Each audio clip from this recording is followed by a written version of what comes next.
With me now, Democratic Congressman from Virginia, Eugene Vindman. He's a retired U.S. Army colonel and served in the Iraq War. Congressman, thank you for being here. I mean, the White House says that President Trump's decision to strike Iran was driven by a, quote, good feeling. The regime was planning to attack the United States. How do you feel about that? Well, Laura, thanks for having me back. And look, this is not a time for bluster. It's a time for sobriety, and for professionalism. And we don't go to war as a country on feelings. Kings do, dictators do. And our Constitution is clear. Congress declares war because we don't want kings. And our founding fathers didn't want a king declaring war on a whim as a vanity project. This president has declared a war. It's a war of choice in violation of international law and U.S. law based on hope. Hope that American air power without any ground troops is sufficient to bring the Iranians to their knees, and hope that the Iranian people rise up. And hope is not a plan. Did the administration show you any kind of evidence of an imminent threat in any briefings that you've gotten? No, absolutely not. It was actually, we were lied to by the administration.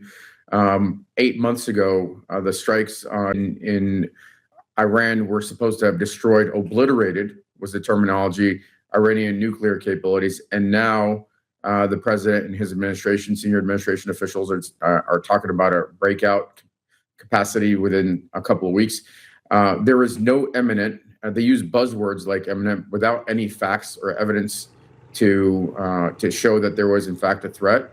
And this war is a war of choice. It's based on hope. And I don't know, I don't think the president knows, I don't think the Secretary of Defense knows exactly what victory means. What is our objective? When have we achieved our objective? Is it regime change? Is it destruction of some sort of the military capacity? I don't think anybody knows. Well, on one issue of this, I mean, obviously, the war is getting expensive quickly for the Pentagon. Lawmakers anticipate the president will seek emergency funding. Should Congress approve, given the concerns you have just laid out? Well, look, the first choice we have is the war powers vote, which we're going to take tomorrow. And in my opinion, it's the most important vote that I will have taken, will be taking during my tenure here.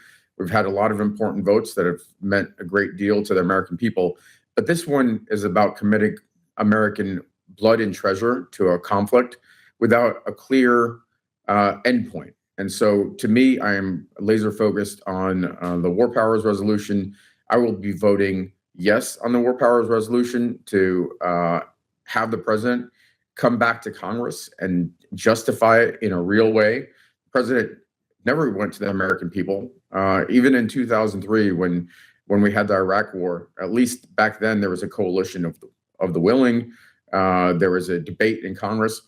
The president completely dispensed with that this time around. He decided to go in unilaterally, never made the case to the American people, never made the case to Congress, and that is what I want accountability for.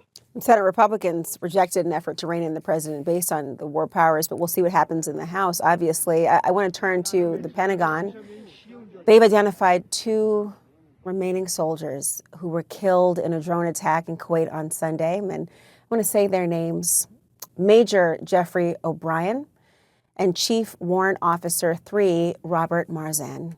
Secretary Hegseth, he claimed the news media is highlighting the deaths of U.S. troops to, quote, make the president look bad. Listen to this. This is what the fake news misses. We've taken control of Iran's airspace and waterways without boots on the ground. We control their fate.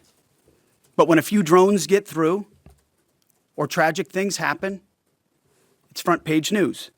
I get it. The press only wants to make the president look bad, but try for once to report the reality.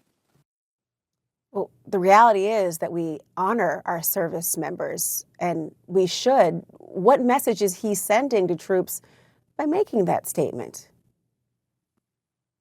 That was absolutely disgusting and despicable. and something I'd never thought I would hear from a Secretary of Defense. This is not about the president and his vanity, or even the Secretary of Defense. This is about the tragedy of those soldiers, those service members that were killed, and the families that will have to deal with those consequences for the rest of their lives. And oh, by the way, they're wounded as well.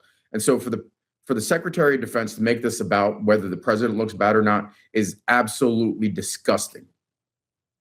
Congressman Vindman, thank you. Thank you.